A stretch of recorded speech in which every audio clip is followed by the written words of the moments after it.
Back in high school, I used to stay late some days for track practice. Our coach was strict, so practice wouldn't end until around 6:30 p.m., even in the winter when it got dark early. The school always felt different after hours.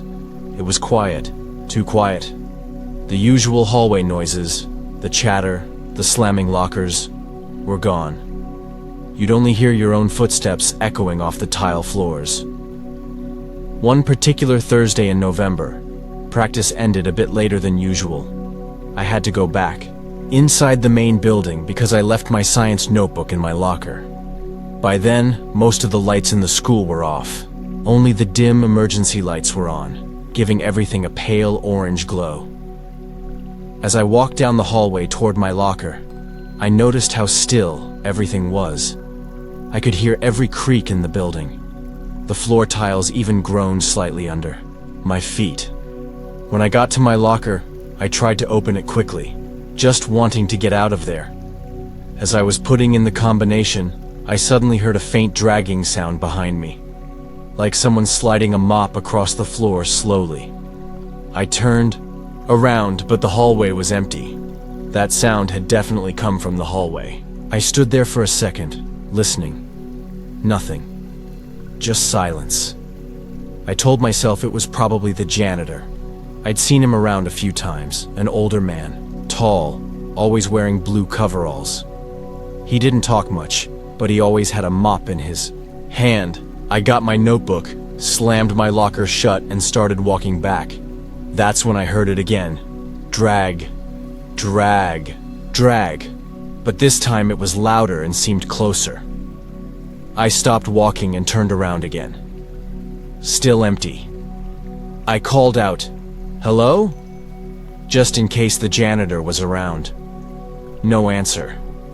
I picked up my pace, walking faster now, turning the corner toward the stairwell that led out to the parking lot. The stairwell was dark, only the emergency light flickering at the bottom. As I stepped in, I heard a click behind me, like a door shutting. I froze. I slowly turned around, and my eyes landed on the janitor's closet a few feet down the hallway. The door was slightly open. That closet is always shut during the day. I knew that because it was right next to the water fountain I used every day after gym. I couldn't explain why, but something about that half-open door made my skin crawl. I could feel the hairs on my neck stand up. I thought I saw movement, just a tiny shift, like someone standing behind the door. My breathing grew shallow. I took a step backward. That's when I heard it. A slow, raspy breathing sound, coming from inside the closet. It wasn't loud. You'd miss it if you weren't listening, but I was, and I knew that wasn't normal. I turned around and bolted down the stairs. I didn't look back. I got to the parking lot and ran straight to my car. My hands were shaking as I unlocked the door and started the engine. As I drove away, I looked in my rearview mirror. Someone was standing by the school's main entrance. Tall, still, watching. The next day at school, I asked a teacher about the janitor.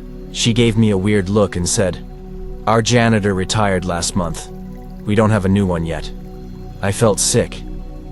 I never stayed late alone after that. And to this day, I still wonder. If it wasn't the janitor in that closet, then who or what was breathing in there? And why was it watching me leave?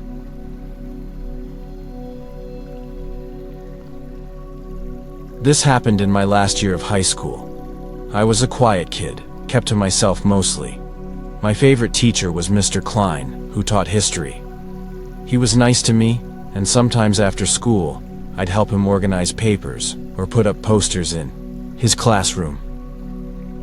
One afternoon in late fall, I stayed behind after everyone had gone home. Mr. Klein had left early for a dentist appointment, but he asked if I could drop off some papers in the staff room for him. It wasn't a big deal, so I said sure. The school was almost empty by 4:15 p.m. Most of the lights were off, and there was this strange silence that made every small sound feel louder. I remember the air in the hallway felt heavy, like the heating had been turned off. The staff room was at the end of the second-floor hallway, the one with the frosted glass windows in the door. I had never actually been inside before.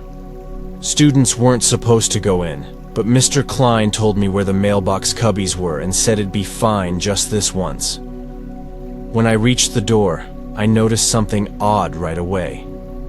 The light was on. I figured maybe one of the teachers was still inside. I knocked gently.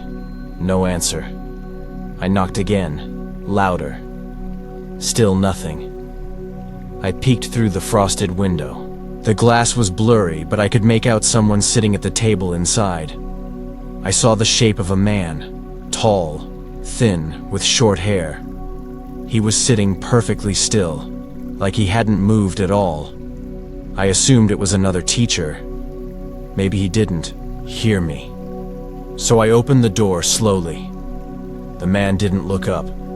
He was sitting with his back to me, facing the window. His hands were on the table, palms flat, not moving. Something felt off. "Hi, I'm just dropping off some papers for Mr. Klein," I said. No response. I walked over to the mailboxes and slid the folder into Mr. Klein's slot. I turned to leave, but curiosity got the better of me. I glanced again at the man sitting at the table. From the side, I could finally see more of him. He wasn't any teacher I recognized. He was wearing a gray button-down shirt, but the sleeves were torn at the wrists. His hands looked wrong. Pale, thin, almost bluish. And his head was tilted ever so slightly to one side, like he was listening, but also broken. Then very slowly he turned his head toward me. Not all the way. Just enough so I could see his face in the corner of his eye. His eye was wide open, bloodshot, staring at me like he had been waiting. I froze. My legs wouldn't move. And then he smiled. Not a normal smile. It was too wide, and his lips didn't move like they should. Like he had forgotten how to smile and was trying to mimic it. My chest tightened. I whispered, "Who are you?" He didn't say a word, just kept smiling. I backed away, bumping into the chair behind me.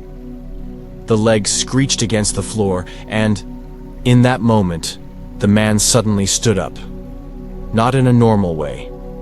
He pushed himself up like a puppet, stiff and too fast. That was enough for me. I turned and ran out the door, slamming it behind me. I didn't stop running until I was outside the school, breathing hard, heart pounding like crazy. I called my mom and told her to pick me up right away. I didn't explain what happened. I couldn't even put it into words. The next morning, I told Mr. Klein what happened. He looked confused and said, "No one should have been in the staff room at that time. The last teacher left around 4. I described the man. He shook his head.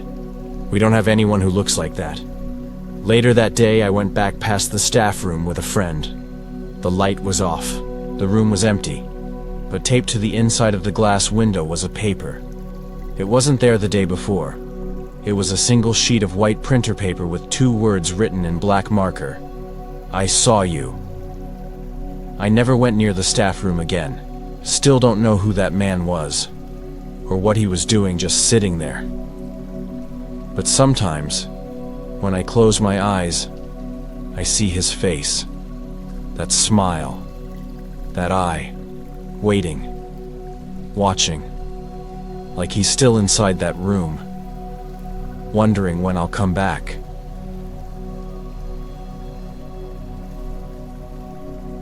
This happened when I was a sophomore in high school. I lived a few miles from school, and every day I took the bus home. Usually, there were a lot of students waiting at the bus stop after school, but sometimes if I stayed late for practice or club meetings, I was the last one waiting. One chilly November evening, I stayed after school for the drama club rehearsal. It ended around 6 p.m., and by the time I got outside, the sun had almost completely set.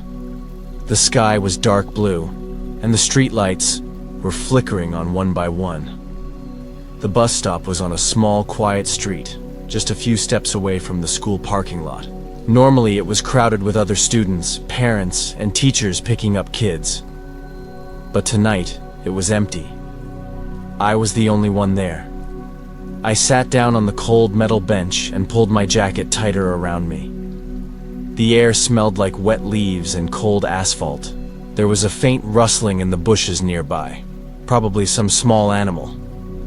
I checked the bus schedule on my phone. The next bus wasn't due for another 15 minutes. 15 minutes didn't sound like much, but when you're alone outside at night, it feels like forever. After a few minutes, I noticed a car driving slowly down the street. It was an old, dark sedan with tinted windows. It didn't stop at the stop sign. Instead, it kept creeping along, turning onto the side street, where the bus stop was. The car slowed down and parked across the street, a few houses down. I could see the headlights dimmed, but the engine was running. The driver's side window rolled down a little, but I couldn't see the person inside because of the tint. My heart started to beat faster. I wasn't sure why, but something about the car made me uncomfortable. I thought about moving somewhere else, but I was too tired after rehearsal and just wanted to wait for the bus. I stared at the car. The engine's low hum filled the quiet night. After a while, I saw a figure move inside the car. It was a man, but I couldn't see his face clearly. Suddenly, the man opened the door and stepped out into the cold. He didn't walk over to me. Instead, he just stood by the car, looking in my direction. His face was hidden in shadow, but I could see his outline clearly. Tall, with a bulky jacket and jeans. I felt a shiver run down my spine. I tried to keep calm and looked down at my phone again. Maybe if I ignored him, he would leave. The man didn't move. He just stood there, watching. The rustling in the bushes got louder.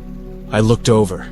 Something, or someone, was moving toward the bus stop from the other side of the street. My eyes widened. It was another person. A woman, maybe. She was walking slowly but with purpose.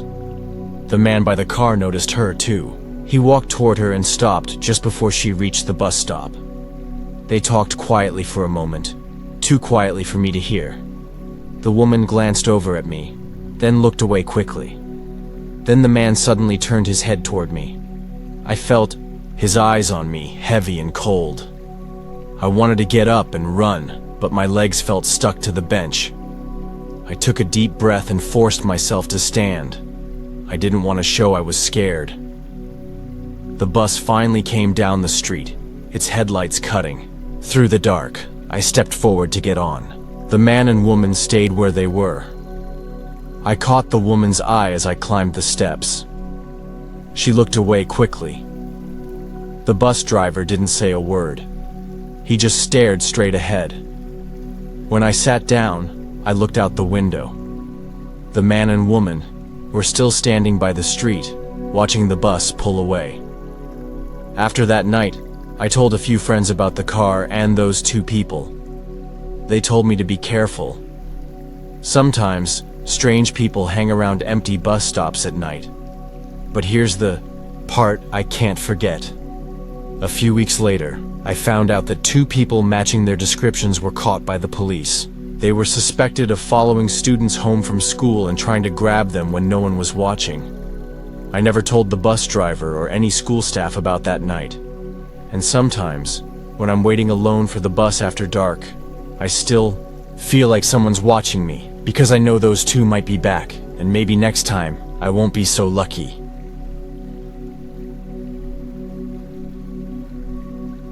This happened during my senior year in high school, and it still haunts me sometimes. I was part of the school newspaper club, and a few of us stayed after school one day to finish up the latest issue. The club met in the old media room, which was in the basement of the school. The basement was one of those places you only go if you really have to. The stairwell smelled like damp concrete mixed with a faint smell of old books and dust. The lights flickered overhead, and the air always felt a little colder down there. We worked for a couple of hours, typing articles, laying out pages, and talking quietly. Around 5 p.m., most of the club members had left, and it was just me and one other girl, Emily. Emily decided to grab some snacks from the vending machines just outside the stairwell on the first floor. I stayed behind to finish up an article on my laptop. After about 5 minutes, I heard the basement door at the top of the stairs close with a soft thud. I looked up, but didn't think much of it. Maybe Emily had come back already. A few minutes later, I heard a noise, something like a faint tapping coming from the stairwell. It wasn't loud, but it was enough to make me pause. "Emily?" I called out softly. No answer. I stood up and walked toward the stairs. As I reached the top, I realized the door was closed. I knew Emily had just gone to get snacks. She shouldn't have closed the door. She normally kept it open. I tried the handle. It was locked. That's when a cold chill ran down my back. I tried calling Emily's phone, but it went straight to voicemail. I tapped on the door and said, "Emily, it's me. Open up." Still no response. The hallway was quiet except for the faint humming of the vending machines. The air smelled like someone had spilled soda nearby. Suddenly, I heard a soft scrape coming from behind the door, like fingernails dragging slowly across the wood. My heart started pounding. I pressed my ear against the door. The tapping came again, slower this time, like someone was trying to get my attention. "Emily?" I whispered. No answer. I pulled out my phone to call the school office. Maybe someone could help.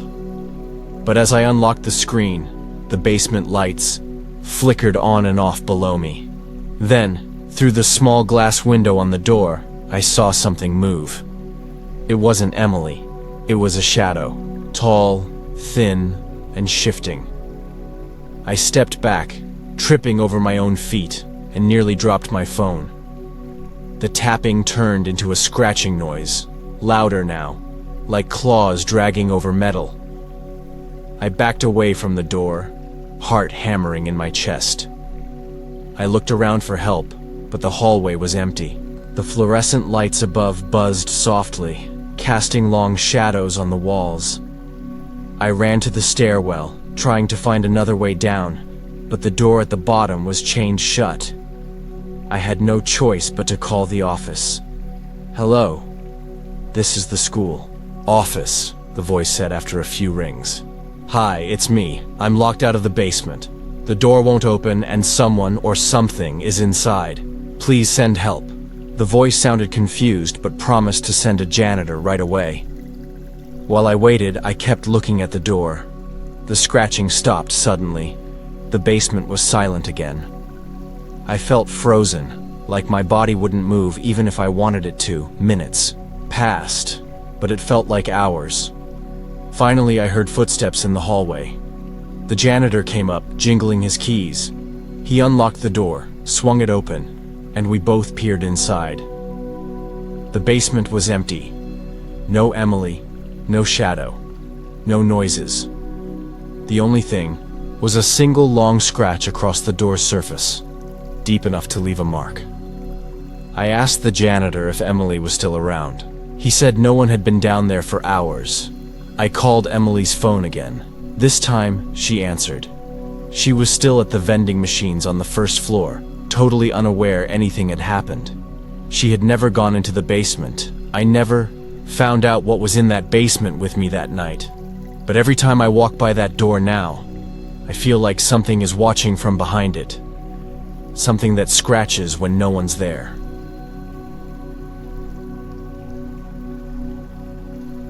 I've always loved the school library. It was a quiet place where I could focus, get my homework done, and sometimes just lose myself in a book. The library was open after school until 7 p.m., and I often stayed late to finish assignments. One cold March afternoon, I stayed after school to study for a big math test. The library was mostly empty when I arrived, just a few students scattered around the tables. I found a spot near the back, by the tall shelves filled with old books. The air smelled faintly of paper, dust, and polish. The fluorescent lights buzzed softly overhead, and the quiet rustling of pages turning was the only sound. I put my backpack on the floor, pulled out my notes, and started working. About an hour in, the library began to empty out. Chairs scraped softly as people left, and the quiet got heavier, thicker. At some point, I noticed movement out of the corner of my eye. A shadow flickered between the bookshelves across the room. I looked up, but no one was there. Just the tall shelves casting long, twisting shadows. I shrugged it off, thinking my eyes were playing tricks on me. But then, I heard footsteps. Slow, deliberate footsteps, like someone walking carefully between the aisles. I turned my head toward the noise. No one was there. The footsteps stopped. Silence. I felt a chill run down my neck. The library suddenly felt colder, even though the heaters were on. I pulled my jacket tighter around me and focused on my notes, trying not to let my imagination run wild. But the footsteps started again, this time coming closer. I looked up, scanning the aisles near me. A shadow moved behind a shelf, disappearing as soon as I looked directly. I stood up slowly, heart pounding. "Hello?" I called out softly. No answer. The library was completely empty now, except for me. I grabbed my backpack and headed for the door. As I passed the shelves, I heard a faint whisper. It wasn't loud, but it was definitely a voice. I stopped, holding my breath, and listened. The whisper came again, low, almost like someone was saying my name. I spun around, but no one was there. The hairs on my arms stood up. I started walking faster toward the exit. Just as I reached the door, I saw it. A dark figure standing at the end of the aisle. It wasn't a person exactly. It was more like a shadow shaped like a person, but blurry and shifting, like smoke in the air. I froze. It didn't move, but I felt like it was watching me, waiting. I didn't want to scream. I didn't want to run. I just wanted to get out. The figure started to fade away, disappearing into the darkness between the shelves. I didn't wait to see what happened next. I ran out of the library, my footsteps echoing loudly in the empty hallway. When I got outside, the cold night air hit my face, and I felt like I could finally breathe again. I told my friends about it the next day, but no one believed me. They said I was tired or stressed from studying, but I know what I saw. Sometimes when I think about that night, I wonder if it's still there, waiting in the shadows of the library, watching. And maybe next time, it won't just watch.